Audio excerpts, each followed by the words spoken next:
এর পেটে সন্তান 8 মাস 9 মাস 9.5 মাস মায়ের ঘরে ছিল। ওই সন্তানটা কি কখনো পেটের খিদাই কষ্ট পেয়েছে? কথা বলেন না।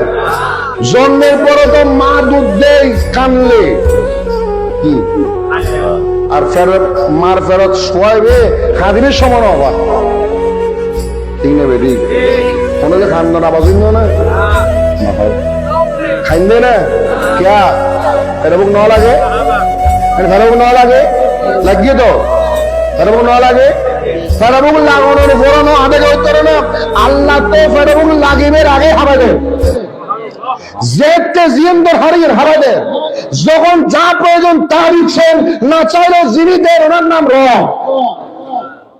আর মা বাবাও না চাইলেও দেয়। এই জন্য মা বাবার সামনে রব্বায়ানি বলা হয়েছে।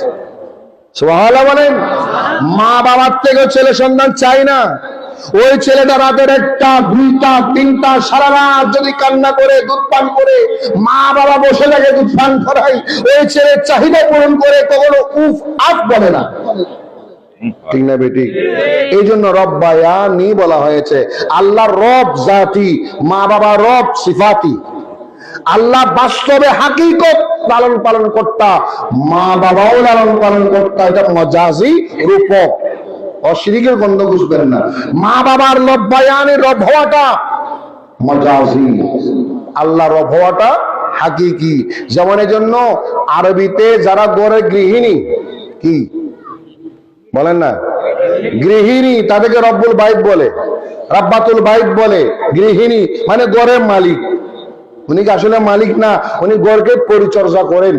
সুবহানাল্লাহ। সৌদি আরবে, বিভিন্ন আরব দেশে যারা মালিক থাকে, এদিকে আরবাব বলা হয়।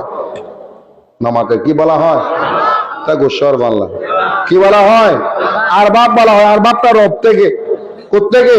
রব থেকে।